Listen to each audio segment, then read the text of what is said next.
Good morning, everyone. Andy Schwab here with your Farm and Ranch News. The Public Lands Council kicked off their annual meeting in Pendleton, Oregon this week. I had the opportunity to speak with PLC Director Sigrid Johannes and current President Mark Robert over the phone on the engagement they're seeing both at the national meeting and the national Capitol Hill. Sigrid told me one of the topics that many are focused on, of course, on the Hill is the Farm Bill, and almost everyone is ready to accept the fact that they're likely not going to see that final draft and approval by the deadline of September 30th. However, that's not stopping PLC from advocating for producers.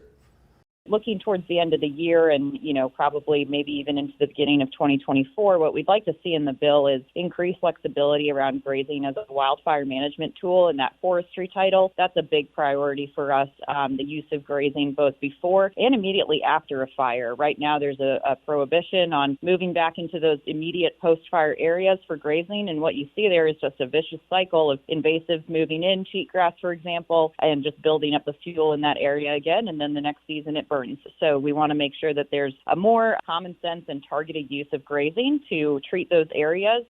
The 55th annual PLC wrapped up yesterday, and policy agreed upon will be taken back to Capitol Hill. And looking at the events calendar, things are about to ramp up for producers in Montana and Wyoming. For Montana Farmers Union members, they're going to have that DC fly-in start on Monday, while sheep producers are looking forward towards next week's 98th annual Montana Ram Sale and 10th annual Ewe Sale in Miles City, a day after the 95th annual Wyoming Ram Sale in Douglas on the 12th. There's also the Montana Hereford Tour in Gallatin Valley next week, as well as the Montana Angus Tour in South Central Montana. Well, join me in a little bit for a look at your ag markets. We asked Montana farmer Walt Sales about the challenges of mental health in agriculture. Another drought, there always is. There's always going to be another something. I grew up in a generation of you pulled yourself up by your bootstraps, but it's become evident is what do you do if you can't even find those bootstraps? If you need to talk to somebody, go to beyondtheweather.com for free counseling for Montana ag producers. Welcome back, friends, your ag news in your markets. Well, for the first time in nearly a decade, the Nile and the Billings Industrial Revitalization District, or BIRD for short, is hosting a cattle drive in downtown Billings. The cattle drive will kick off the 2023 Nile Stock Show and Rodeo, taking place the first Saturday of the Nile, which of course is October 14th. The two groups are currently taking applications for those who would like to be part of that drive with non-motorized Western-themed entries only. For the spectators, there's going to be no fee to come and enjoy the drive, as everyone is welcome to come and watch as cattle, horse-drawn wagons, and equestrian groups and other Western-themed groups will walk the streets of the eBird.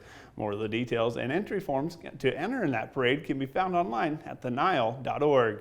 Well, cattle futures had their prices higher by triple digits for a second day in a row, ultimately leading to the steady cash cattle prices and a little bit stronger. However, pulling the reins back is those dips of the box beef sector, with the choice cattle values inching back towards that $3 per pound mark.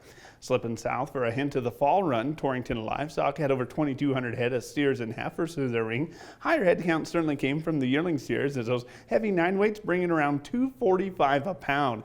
Shifting east to the Sioux Falls for the sheep markets, slaughter lambs did dip a little bit lower this week, with those prices still hanging just over that $2 per pound mark. And after rallying 25 cents on Wednesday, KC 1 week gave up half of those gains, while corn traded close to the unchanged for that day. Spring wheat also dipped on the harvest pressure and the stronger U.S. dollar. That's all for Ag News Markets. I'm Andy Schwab. Have a great day.